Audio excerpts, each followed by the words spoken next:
Okay, so brand new like waifu came out just a little bit ago, Fumir. I'm not even gonna kid you. I was really thinking about throwing her in right here, but the only reason I didn't was because we currently don't have the balance patch that's on its way, which is the sleep buff, which reduces evasion by 100% whenever you have a unit that's sleeping. And if I'm going into an evasion unit and I don't have that buff yet, I don't really want to do that, especially on a very first run. So, hey, we're fighting Savior Adin, ae-KARINA, and Senya. So, ultimately, the smart thing you want to do, I guess, whenever the balance patch does roll around, is you can use things like Fumir, and then you can easily get her shenanigans going with her S2 passive.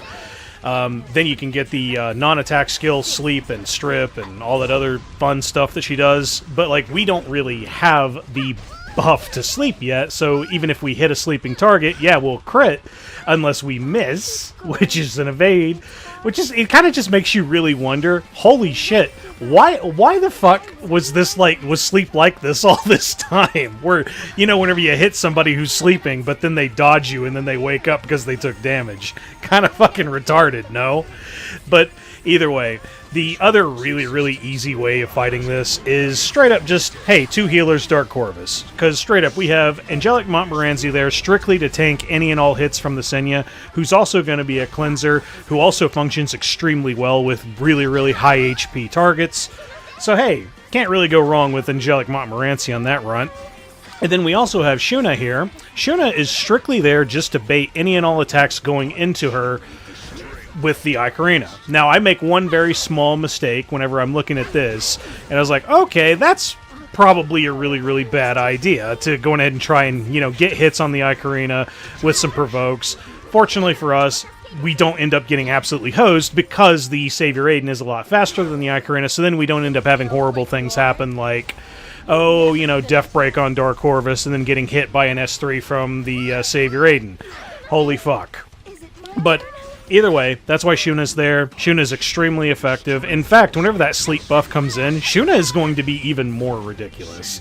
But either way, we leave Savior Adin alive for last, strictly because then you have a guaranteed, you know, light unit going into your dark unit that's going to be doing crits.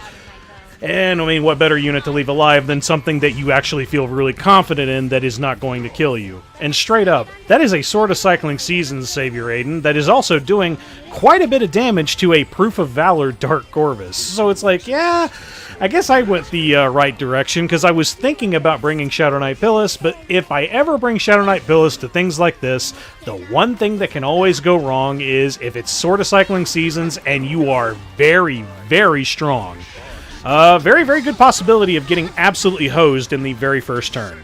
Thankfully, we decided to bring Dark Corvus because, hey, we're just fucking pussies like that. And on to the next round. Now, this is pretty interesting. So, first and foremost, we have Watcher Schuri here with us. He gives us a nice little plus 10 speed boost with his imprint on all of our units, so that ultimately means that our Oxlots goes first. Now, because he goes first, we'll boost Watcher Schuri up, immediately delete the Lionheart Cermia, so now we don't have to even worry about any of her shenanigans. This leaves Last Rider Krau, and it leaves Urban Shadow Choux. The LRK was actually on Aureus, so he took extra damage there, and even still, LRK usually has an obscene amount of HP, and because his HP pool is so big, Midnight Gala Lilias is almost guaranteed to one-shot him almost every single time. And because we happen to do that, all that's left is Urban Shadow Choux, and we have so much DPS going into her before she even has a chance to really even get any of her stuff off. We're done. Well, that was fun. But either way, on to the next one. So, normally I speed through these a little bit because, I mean, I've kind of proven a lot of times, hey, Senya Choux comps, if I go into this with Christy, Shadow Knight Pyllis, and Roana, it's pretty much free. So, I'm going to showcase this entire fight all on its own, just to pretty much prove that Senya Choux, that whole comp, is fucking dead. It's dead. It's never going to actually be a real legitimate threat anymore. Even if you were to replace, like, that 1/3 slot, like Conquerilius, she does nothing no more.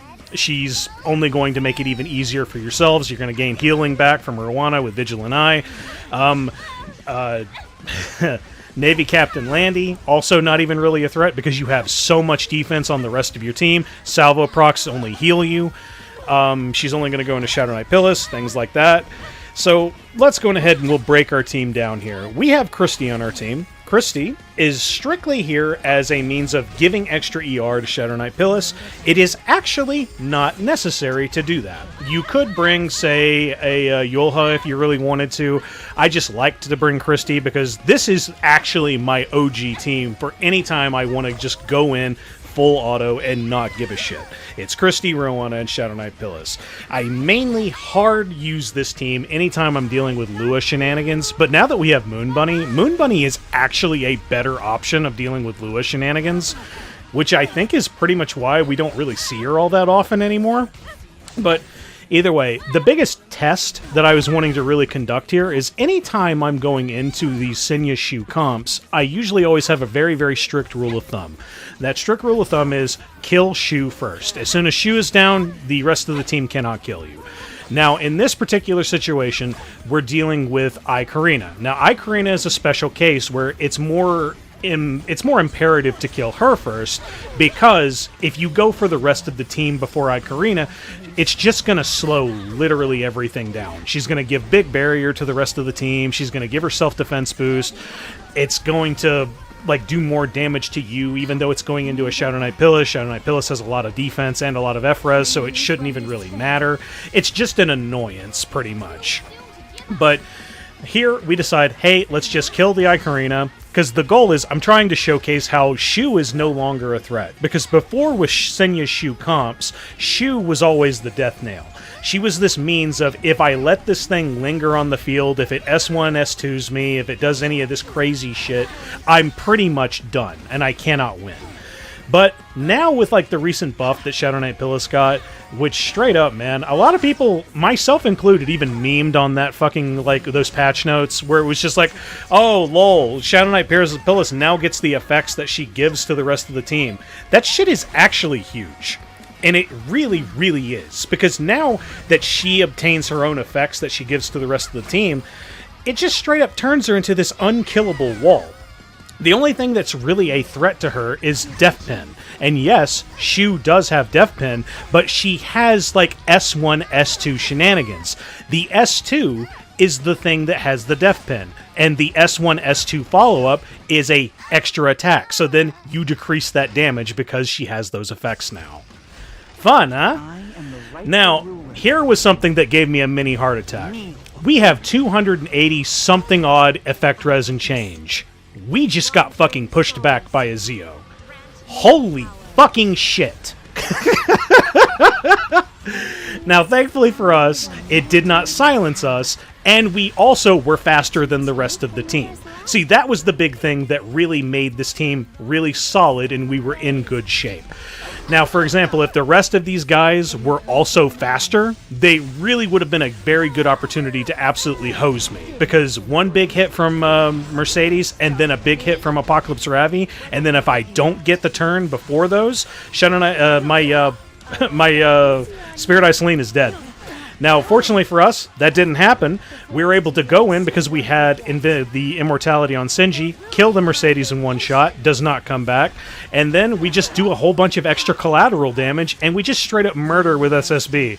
I bet you never really thought you'd see SSB in circulation ever again, but hey, it worked out just well enough right then and there. Now, here was something where I was kind of struggling to figure out something kind of interesting to fight this with, and then I was just you know what? Okay, so Moon Bunny, because that's a clear counter to Ahmed, and then this way, what other dark kind of tank can I use, because I'm really, really cripplingly autistic, and I have to use different units for some fucking goddamn reason, even though there's no reason to actually do what I'm doing right now. I was okay, well, how about we just do Archdemon Shadow, and then we'll try and see if we can get seals on both Abigail, and we'll see if we can get seals on Savior Adin, and then whenever we have both of those in action right there with the seals, we can just straight up kind of go into whoever the fuck we want, because now that Abigail's sealed, the immortality effect that should be on the back row, which is Save Your Aiden, now no longer happens. The Moon Bunny effects that we had from the very start have straight up made it so that Abigail did literally nothing to Destina, so injury unit going into the green unit did fucking nothing, and then the Save Your Aiden was also able to do literally nothing to the Archdemon Shadow.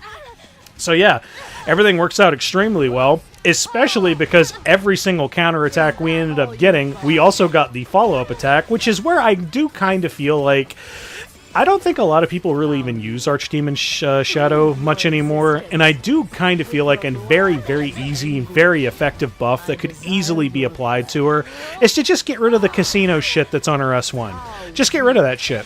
If the casino effect is not on the S1 anymore, then you can reliably get some, like, you know, S1 and S2 combat follow-up damage, as well as Fairy Tale for a Nightmare damage, which actually kind of starts to really add up, and it would just really help her in general. It really would. But hey, whatever. I ain't on no balanced team. I know next to fucking nothing, and I'm a literal retard. And so, let's go ahead and move on, shall we? So here we have another Zio, and then a Navy Captain Landy, and who was the last one? I would believe it is Apocalypse Ravi. So here, we know who's going first. It's going to be Zio, and who does he always go into? It's going to be whoever's the fastest on the CR bar. In my case, going to be Mediator Kalric.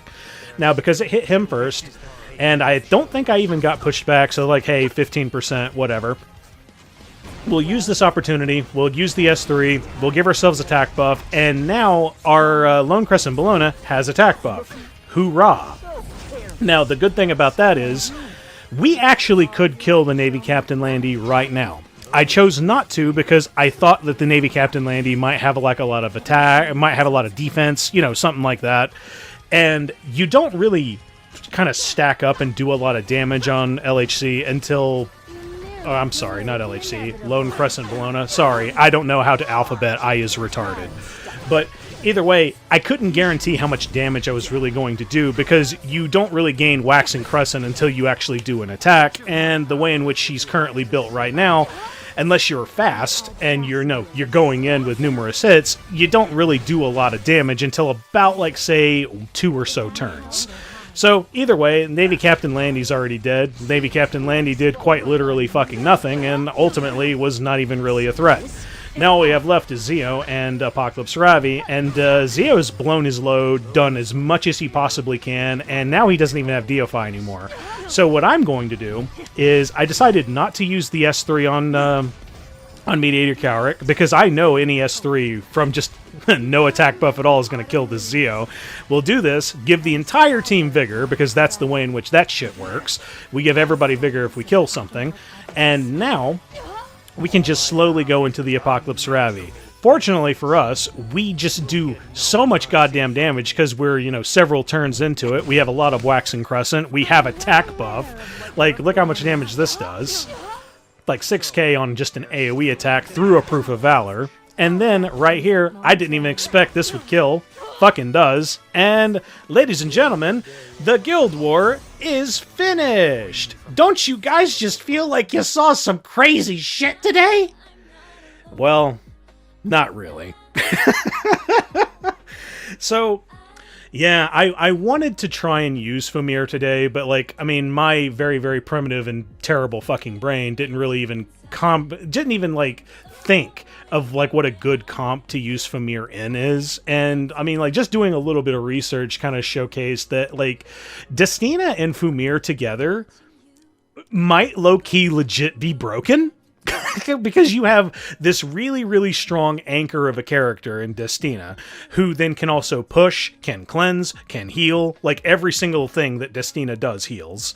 And then you have this other really, really dominating control unit in Fumir, who can put the entire fucking team to sleep, and if you have more greens and reds that are on your team that are not blues, you just straight up gain benefits from having that on your team, which is why Destina is going to be such a fucking bitchin' unit to have. And then there's Shuna as well. Shuna and Fumir and Destina sounds toxic as fuck. Because the way in which Fumir really works is she doesn't really do a lot of damage except for her S3 when you have like 3 stacks of her like elemental shenanigans. We'll just call it that. Elemental shenanigans.